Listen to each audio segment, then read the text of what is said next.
Hola, soy Óscar Oviedo, bienvenidos al análisis bíblico para esta semana. En la temática de esta temporada, conflicto y victoria, hemos hablado de los conflictos y victorias de varios personajes en la Biblia. Hablamos de Abraham y su conflicto con la fe, hablamos de Jacob y su conflicto con el cargo de conciencia, hablamos de José y su conflicto con las tentaciones y las injusticias de la vida, hablamos de Moisés y su conflicto con su propia inseguridad personal, hablamos de Faraón y su conflicto con la incredulidad hacia Dios. Y en nuestro último episodio hablamos de Gedeón y su conflicto con el discernimiento acerca de la voluntad de Dios. Hoy veremos los conflictos de Saúl y David con el orgullo, la envidia y los celos, y veremos cómo uno alcanzó la victoria y el otro no. Soy Óscar Acevedo. Gracias por escucharnos. Comencemos.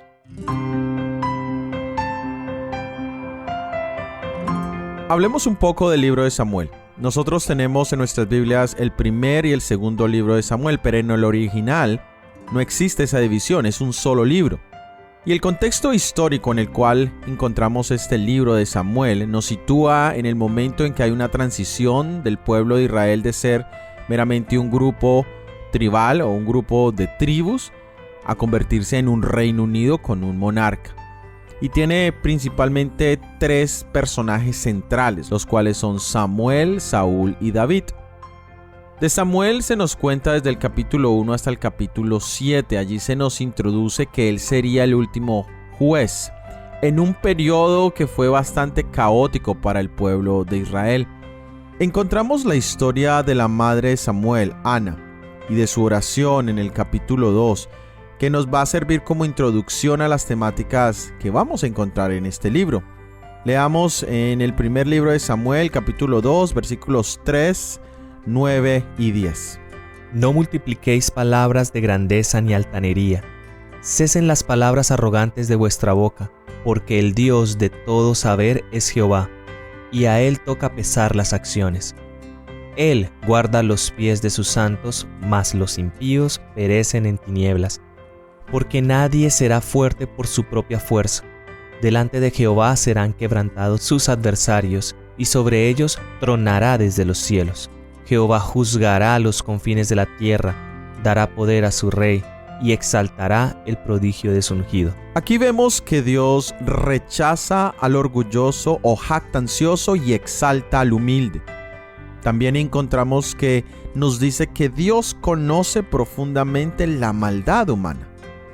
Y también nos termina diciendo que Dios mismo hará justicia a través de su ungido, es decir, a través de nuestro Salvador Jesucristo. Miremos ahora a Saúl, el guerrero. Vamos a leer en el primer libro de Samuel, capítulo 10, versículos 22 al 24. Preguntaron pues otra vez a Jehová si aún no había venido allí aquel varón. Respondió Jehová: he aquí que él está escondido entre el bagaje. Entonces corrieron y lo trajeron de allí, y puesto en medio del pueblo, desde los hombros arriba era más alto que todo el pueblo. Y Samuel dijo a todo el pueblo: ¿habéis visto al que ha elegido Jehová? ¿Que no hay semejante a él en todo el pueblo? Entonces el pueblo clamó con alegría diciendo: ¡viva el rey! Este es el relato de la elección del primer rey de Israel. Las características principales de Saúl eran orgullo como primero. Y el orgullo era uno de los mayores defectos del carácter de Saúl. Era su amor al favor popular y al ensalzamiento.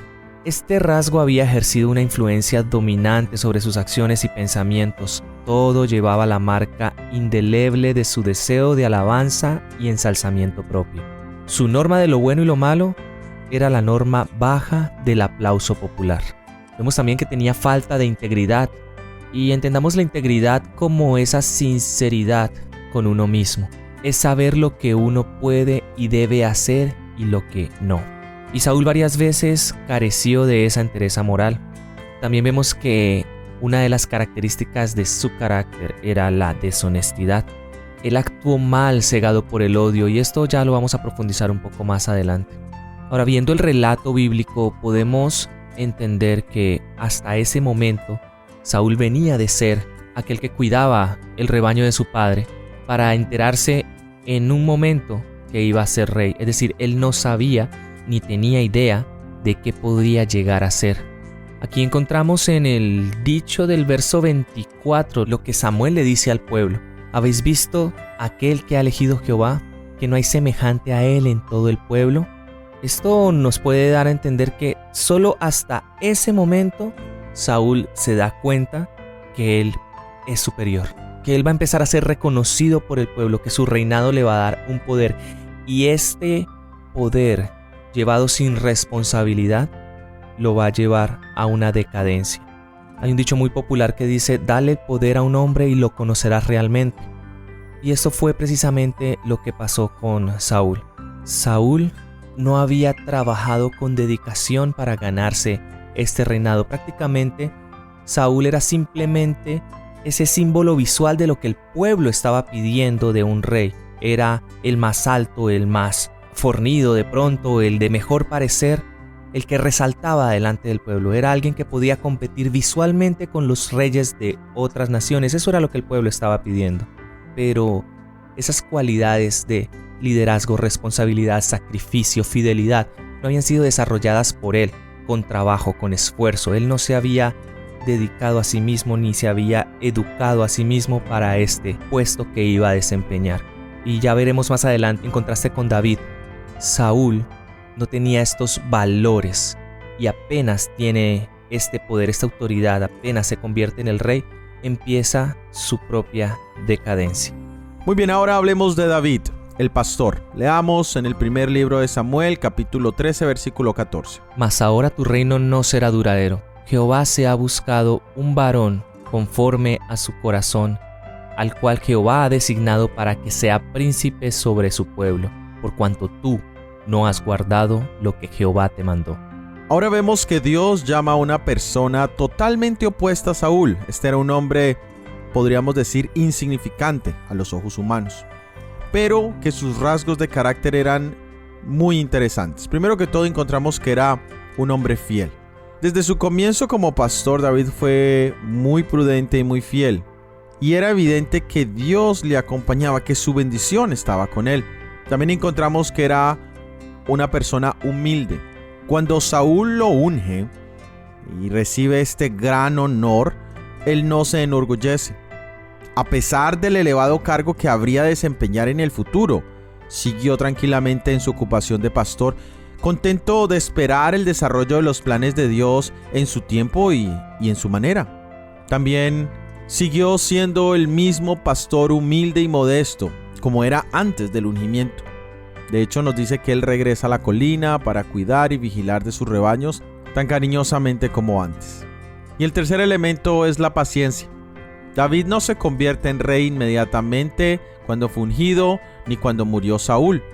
De hecho, cuando muere Saúl, él solo reina sobre la tribu de Judá, mientras que el hijo de Saúl, Isboset, reinaba sobre Israel. David esperó pacientemente en el Señor hasta verse cumplida la promesa que Dios le había hecho. Ahora veamos la interacción de estos dos personajes y miremos los conflictos que se presentaron. David entra en el panorama cuando Saúl estaba en la cúspide de decisiones equivocadas. Vamos a leer en el primer libro de Samuel, capítulo 16, versículo 23. Y cuando el espíritu malo de parte de Dios venía sobre Saúl, David tomaba el arpa y tocaba con su mano, y Saúl tenía alivio y estaba mejor, y el espíritu malo se apartaba de él. Para entender un poco este versículo que acabamos de leer y entender esto de que el espíritu malo era de parte de Dios, veamos realmente cómo ocurrieron los hechos, qué era lo que pasaba, por qué este espíritu venía sobre Saúl. En el libro primero de Samuel, capítulo 16, verso 14. El espíritu de Jehová se apartó de Saúl y le atormentaba un espíritu malo de parte de Jehová. Entonces vemos la consecuencia de las malas decisiones de Saúl. Saúl había sido rechazado por Dios debido a su rebelión y desobediencia, pero en cambio de experimentar un arrepentimiento genuino por su orgullo y sus faltas, se llenó de amargura, de rebelión y de desesperación. No tenía una concepción clara del carácter ofensivo de su pecado y no se puso a reformar su vida, sino a cavilar obsesionado por lo que consideraba una injusticia de Dios al privarlo del trono de Israel y quitar a su posteridad la sucesión. no aceptó con mansedumbre el castigo de Dios, sino que su espíritu altanero se sumió en tal desesperación que parecía a punto de perder la razón. Sus consejeros le recomendaron que procurara los servicios de un músico hábil, con la esperanza de que las notas tranquilizantes de un suave instrumento pudieran serenar su espíritu acongojado. Y aquí entra David. David tocaba de manera muy hábil el arpa. Sus sublimes acordes inspirados por el cielo tuvieron el efecto deseado. La melancolía cavilosa que se había posado sobre una nube negra sobre la mente de Saúl se desvaneció como por encanto. Y aquí vemos la importancia, y tal vez este mensaje pueda ser para los músicos, pero también para todos los que aprovechamos de la música. Esta música en sí, que vemos en este relato, tenía un propósito. Y quiero mencionar una pequeña historia con respecto a Chopin. Se dice que Chopin, este pianista muy famoso, llegó a tocar para una de esas grandes autoridades que estaban enfermos por una enfermedad desconocida. Y era tanto el dolor y la aflicción de esta persona de la realeza que contrataba a Chopin para que tocara música. Y al Chopin tocar esta música, él sentía alivio en su dolor. Es algo muy parecido a lo que pasaba con David y Saúl. Vemos que es importante para los músicos tener la habilidad suficiente para interpretar las notas adecuadas para poderle dar un propósito a la música que se interpreta. La música no es simplemente un objeto inanimado, no es simplemente un sonido irrelevante. La música es un lenguaje totalmente complejo que viene de parte de Dios, que afecta de una forma positiva o negativa nuestros sentidos. David tenía una calidad interpretativa muy grande, era un músico hábil, había entrenado, había tocado, había desarrollado experiencia para tocar este instrumento. Y aparte de esto tenía una inspiración, y esta inspiración provenía del cielo, lo que hacía que su música tuviera el efecto deseado, porque el problema que vemos en Saúl era a nivel espiritual, y la inspiración de David también era a nivel espiritual. Entonces tenemos esta enfermedad de origen espiritual y esta cura de origen espiritual que atacaba directamente esta enfermedad. El propósito de la música de David, en este caso, era atacar esta enfermedad. Muy bien, ahora leamos en el primer libro de Samuel, capítulo 18, versículos 9 al 13. Y desde aquel día Saúl no miró con buenos ojos a David. Aconteció al otro día que un espíritu malo de parte de Dios tomó a Saúl y él desvariaba en medio de la casa. David tocaba con su mano como los otros días. Y tenía Saúl la lanza en la mano. Y arrojó Saúl la lanza diciendo: enclavaré a David a la pared. Pero David lo evadió 2 veces. Mas Saúl estaba temeroso de David, por cuanto Jehová estaba con él, y se había apartado de Saúl. Por lo cual Saúl lo alejó de sí, y le hizo jefe de 1000, y salía y entraba delante del pueblo. Aquí ahora vemos los rasgos de carácter de estos dos personajes, pero ahora los vamos a ver con mayor intensidad. Saúl no permaneció mucho tiempo en amistad con David, en especial cuando regresaron de batalla contra los filisteos y los reciben 2 grupos, uno cantando: Saúl hirió a sus 1000, en tanto que el otro le respondía: y David a sus 10,000. Y es aquí donde el demonio de los celos penetró en el corazón del rey Saúl. Él se airó porque el canto de las mujeres de Israel ensalzaba más a David que a él mismo.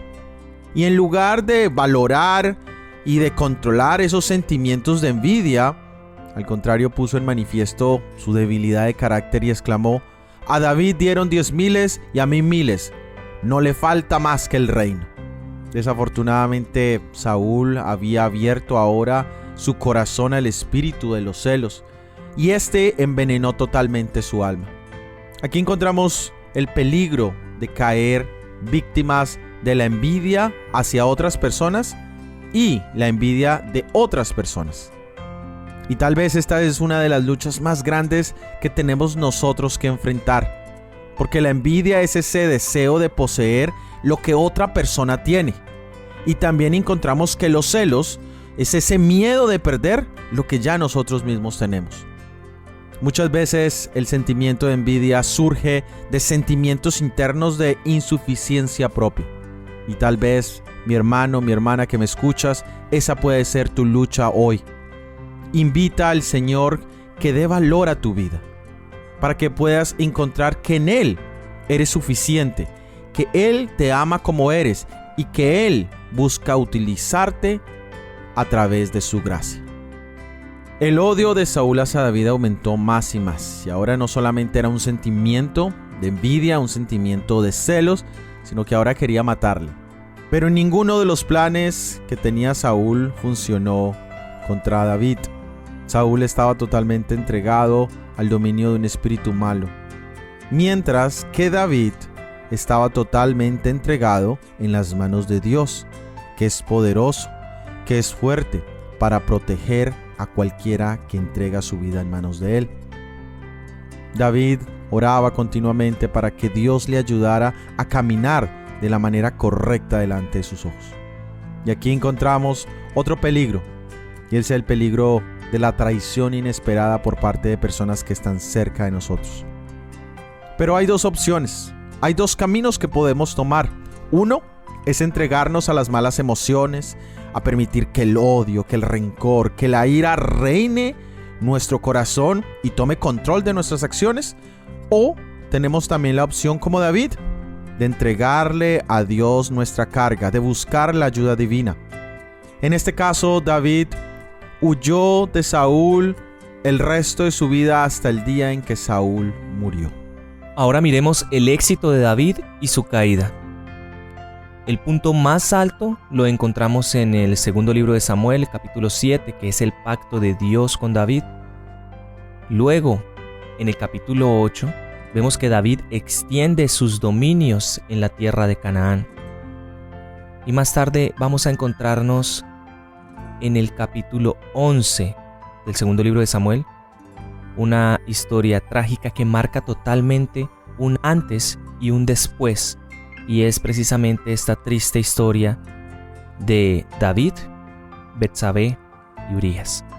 Vemos que este gran pecado, esta decisión que David toma, traería sus consecuencias. Y aunque David en ese momento parece no darse cuenta de esto, vemos que en el capítulo 12 Dios envía al profeta Natán para que él pueda entender de una forma un poco más, digamos, didáctica, más comprensible para David, a tal punto que él tiene que darse cuenta cuando se le pone, por ejemplo, de su pecado, una historia la cual lo conmueve muchísimo.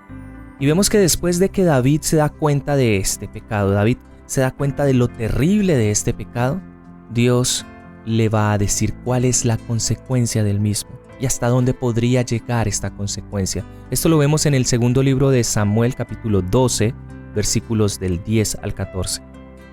Por lo cual ahora no se apartará jamás de tu casa la espada, por cuanto me menospreciaste y tomaste la mujer de Urías Heteo para que fuese tu mujer.